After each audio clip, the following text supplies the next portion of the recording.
Most people throw it in the trash without a second thought. It makes you cry when you cut it. It smells when you cook it.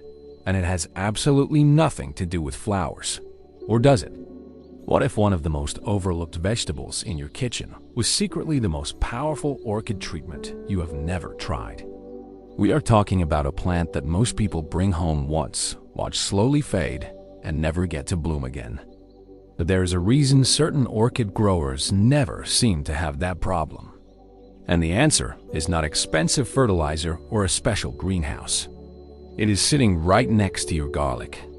Stay with me, because before this video is over, you will see something that might completely change how you think about growing orchids.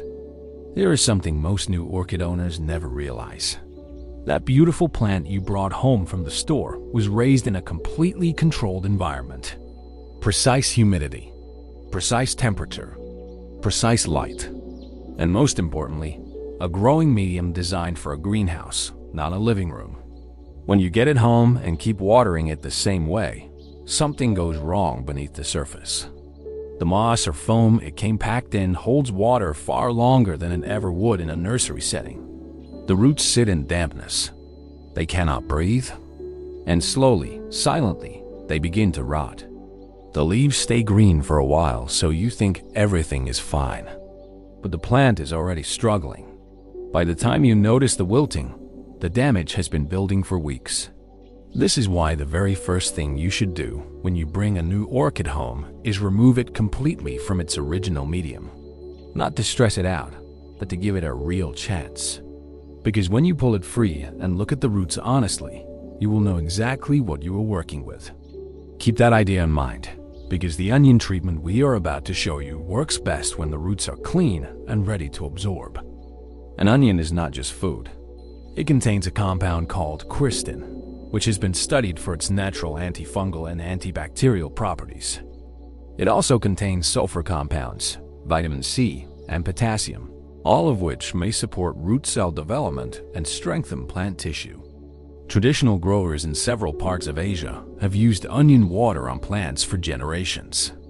And while it is not a magic solution, the combination of what is inside this vegetable makes it surprisingly useful for orchids recovering from stress. You will need 1 medium onion.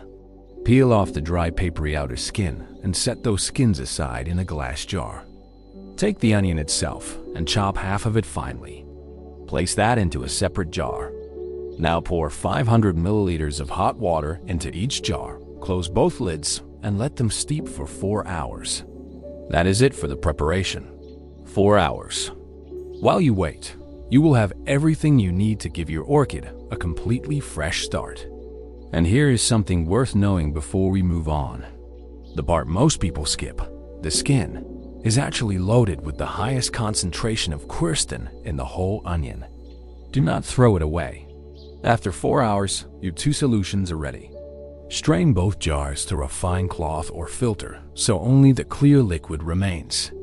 The onion skin liquid goes into a bowl. This is what you will use for the root soak. Submerge the orchid entire cleaned root system in this solution for about 15 minutes. What this does is give the roots a mild natural disinfection. Any lingering fungal spores, any surface bacteria, any stress residue from the trimming process.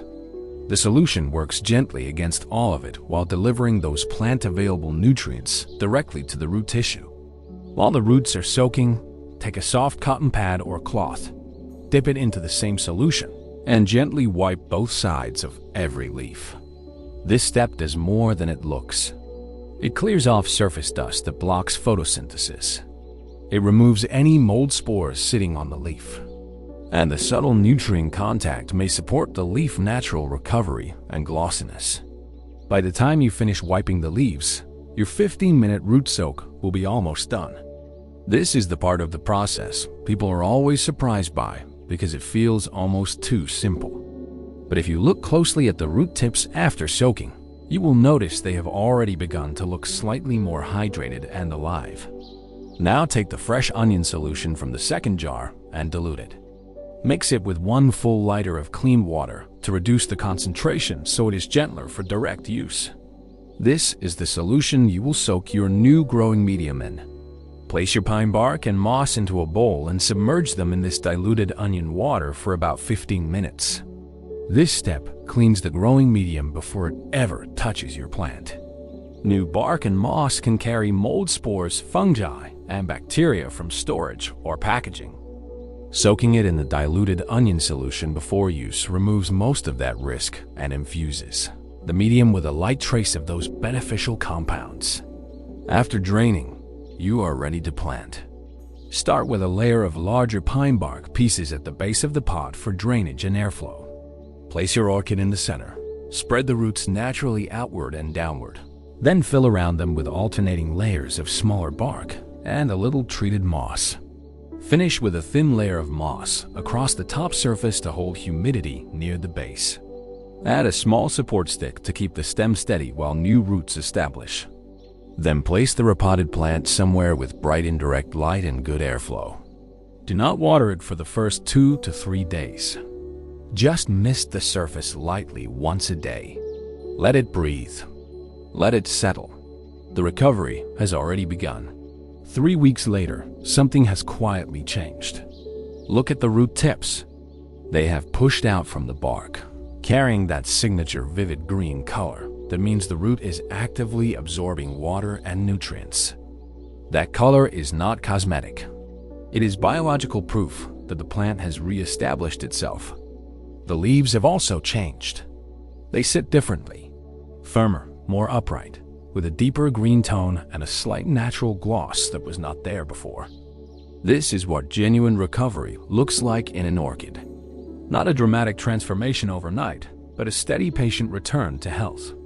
At this point, you can begin supporting the plant with vitamin B1 dissolved in water, applied about once every 7 to 10 days, which may help stimulate continued root growth and reduce transplant stress. You do not need a greenhouse. You do not need specialty fertilizers imported from overseas.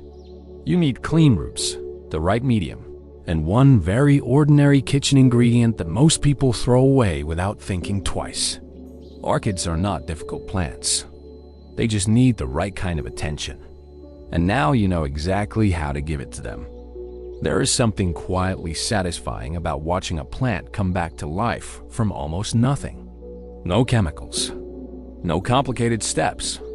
Just a little knowledge, a little patience, and one vegetable from your kitchen that most people never look at twice. The orchid on your windowsill does not need to be a mystery anymore. So tell me in the comments, have you ever tried any kitchen ingredient on your plants before? What happened?